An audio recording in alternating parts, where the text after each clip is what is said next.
बच्चों, आज हम लोग स्टडी करेंगे pair of linear equations in two variables के सॉल्यूशन के अंतर्गत solution of pair of linear equation in two variables by cross multiplication method.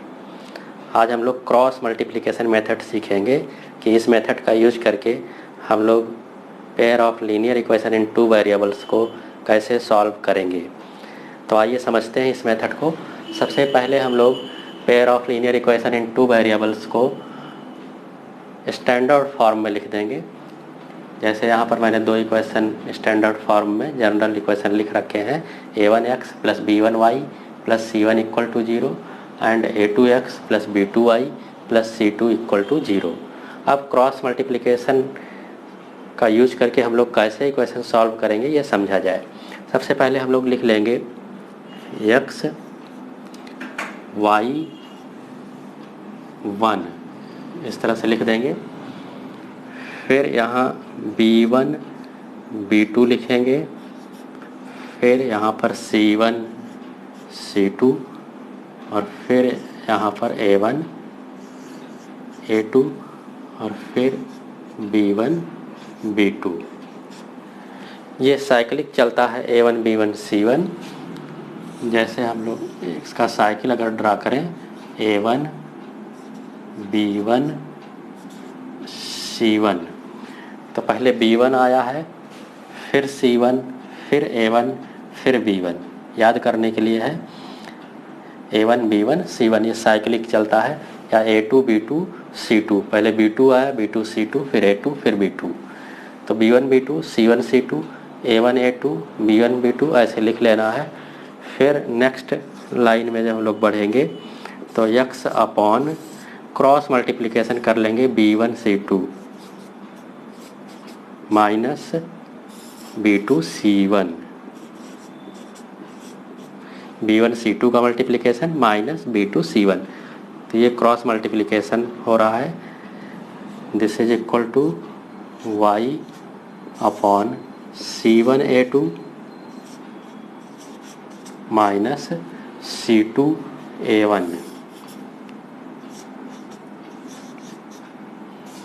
This is equal to 1 upon a1 b2 minus a2 b1, a1 b2 minus a2 b1। यहाँ से हम लोग जब पहले और आखिरी को इक्वल करेंगे तो x की वैल्यू आ जाएगी x is equal to b1 c2 minus b2 c1 upon a1 b2 minus a2 b1। ये x की वैल्यू हो गई। और इन दोनों को जब इक्वेट करेंगे तो हमको y की वैल्यू मिल जाएगी। y is equal to c1 a2 minus c2 a1 upon a1 b2 minus a2 b1। तो इस तरह से x वेरिएबल और y वेरिएबल दोनों की वैल्यू हम लोग कैलकुलेट कर लेंगे by using cross multiplication method. इस मेथड में अब हम लोग केसेस डिस्कस कर लें। केस 1,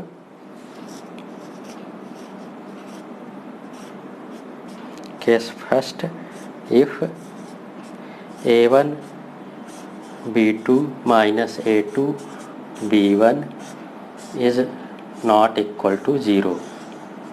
यहाँ वेरिएबल x और y दोनों के डिनोमिनेटर में a1 b2 minus a2 b1 आया हुआ है। तो अगर हमको इसकी यूनिक वैल्यू चाहिए x और y की, तो a1 b2 a2 b1 का जो डिफरेंस है ये आंसर 0 नहीं होना चाहिए, क्योंकि 0 हो जाएगा तो division by 0 is not defined, तो हमको यूनिक वैल्यू नहीं मिल पाएगी। तो for unique solution a1 b2 minus a2 b1 is not equal to 0। और यहाँ से हमको मिल जाएगा a1 b2 not equal to a2 b1 और a1 अपॉन a2 और A1 upon A2 is not equal to B1 upon B2। यहाँ लिख देते हैं A1 upon A2 is not equal to B1 upon B2। This is the condition for unique solution. Unique solution के लिए condition होगी A1 upon A2 is not equal to B1 अब हम लोग आते हैं केस 2 पर। केस 2 में if A1 B2 minus A2 B1 equal to 0 हो जाए, ऐसे सिचुएशन में हमको मिल जाएगा A1 B2 is equal to A2 B1 और यहाँ से मिल जाएगा A1 upon A2 is equal to B1 upon B2। इसको हम लोग K मान लेते हैं, this is equal to K। तो हमको वैल्यू मिल जाएगी A1 की, A1 is equal to A2K and B1 is equal to B2K। A1 B1 की वैल्यू मिल गई। इसको इक्वेशन 1 में पुट कर देते हैं। Put it in equation 1। Equation 1 में पुट करते हैं तो ये हो जाएगा A1 की जगह पे A2K into x plus B1 के जगह पे B2K into y plus C1 equal to 0। इसमें K कॉमन ले लें तो ये हो जाएगा A2x plus B2y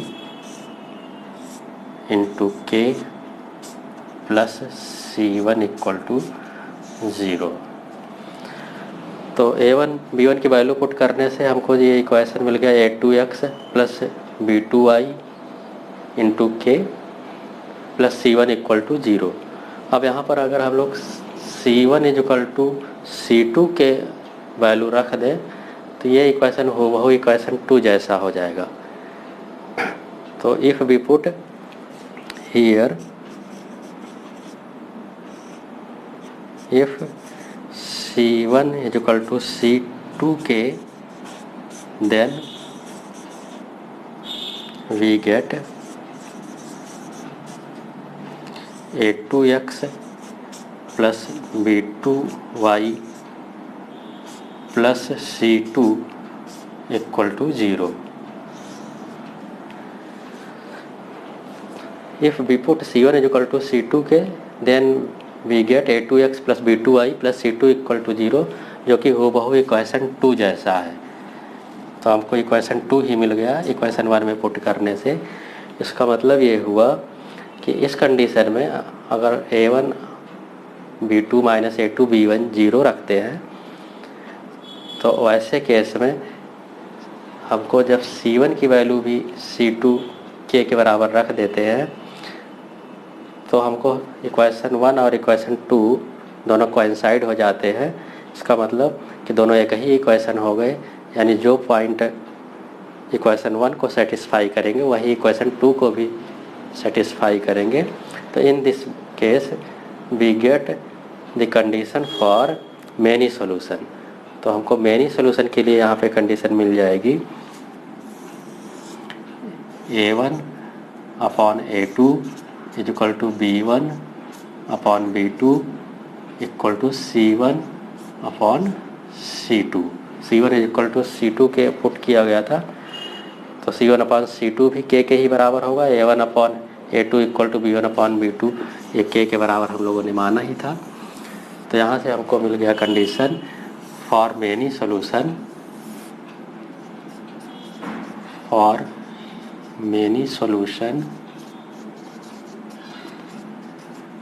condition is A1 upon A2 is equal to B1 upon B2 equal to C1 upon C2। और यहीं पर अगर C1 is not equal to C2 के, if C1 is not equal to C2 के, तब हम कोई भी कॉमन पॉइंट इन दोनों इक्वेशन में नहीं पाएंगे and we get this condition for no solution, which is A1 upon A2 is equal to B1 upon B2 is not equal to C1 upon C2. This is the condition for no solution. तो algebraically जो condition हम लोगों ने पहले discuss किया था वो हमको फिर मिल रहा है. For unique solution A1 upon A2 is not equal to B1 upon B2. For many solution A1 upon A2 equal to B1 upon B2 equal to C1 upon C2, and for no solution A1 upon A2 is equal to B1 upon B2 not equal to C1 upon C2. तो ये तो हो गया algebraic condition for unique solution, for many solution and for no solution. अब हम एक example लेकर के क्रॉस मल्टीप्लिकेशन मेथड से pair of linear equation in two variable को सॉल्व. क्रॉस मल्टीप्लिकेशन मेथड को एक एग्जांपल से समझते हैं. एक pair of linear equation in two variables लेते हैं. 2x plus y equal to 5, 3x plus 2y equal to 8. पहले को इक्वेशन नंबर 1 कर दें, दूसरे को इक्वेशन नंबर 2. इसको हम लोग क्रॉस मल्टीप्लिकेशन मेथड से सॉल्व करते हैं. सबसे पहले इसको जनरल फॉर्म में लिख लें. तो from 1 and 2 we get from equation 1 and equation 2. इसको जनरल फॉर्म में लिखते हैं तो हो जाएगा 2x plus y equal -5 equal to 0. ये इक्वेशन नंबर 3 हो गया. Second 3x plus 2y -8 equal to 0. ये इक्वेशन नंबर 4 हो गया. तो दोनों इक्वेशन अब जनरल फॉर्म में आ गए. क्रॉस मल्टीप्लिकेशन मेथड यूज करने के लिए हम लोग पहले लिख लेंगे x, फिर y, फिर 1. इसके बाद आता है b1 b2. b1 मतलब y का कोएफिशिएंट, b2 मीन्स y का कोएफिशिएंट सेकंड इक्वेशन का. तो ये हो जाएगा 1 2. b1 b2 के बाद c1 c2. ये -5 है c1, c2 है -8. फिर a1 a2. a1 2 है, a2 3 है. तो ये हो जाएगा 2 3. फिर इसके बाद b1 b2 1 2. फिर आगे सॉल्व करने के लिए x अपॉन x के नीचे जो लिखा हुआ है उसका क्रॉस मल्टीप्लिकेशन कर लेंगे. 1 इंटू -8 माइनस 2 इंटू -5.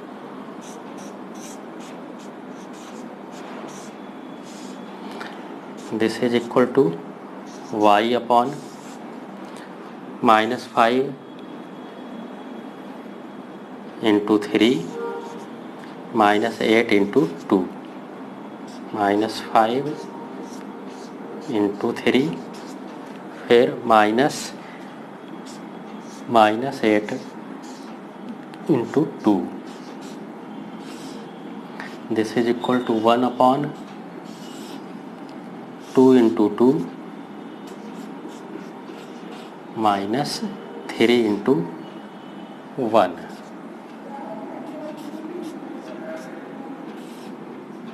इसको सिंप्लीफाई कर लेंगे तो ये हो जाएगा x अपॉन -8 माइनस 2 इंटू -5. तो ये प्लस हो जाएगा, माइनस माइनस मल्टीप्लाई हो करके 2 into 5 10. This is equal to y upon -5 into 3 -15 minus फिर -8 इंटू 2. तो ये प्लस हो जाएगा 16. This is equal to 1 upon 2 into 2 4 minus 3 into 1 3. और सिंप्लीफाई करेंगे नेक्स्ट लाइन में हो जाएगा x upon 10 -8 plus 2. This is equal to y upon 16 -15 करेंगे 1 this is equal to 1/4 minus 3 1। अब लास्ट वाले दोनों को इक्वल करेंगे तो x की वैल्यू आ जाएगी x is equal to 2, x is equal to 2, और y/1 को 1/1 के इक्वल करेंगे तो y की वैल्यू आ जाएगी 1 and y is equal to 1। x is equal to 2 and y is equal to 1 is the solution of equation. तो answer हो जाएगा x is equal to 2 and y equal to 1। तो इस तरह से हम लोग क्रॉस मल्टीप्लिकेशन मेथड का यूज करके pair of linear equation in 2 variables का सॉल्यूशन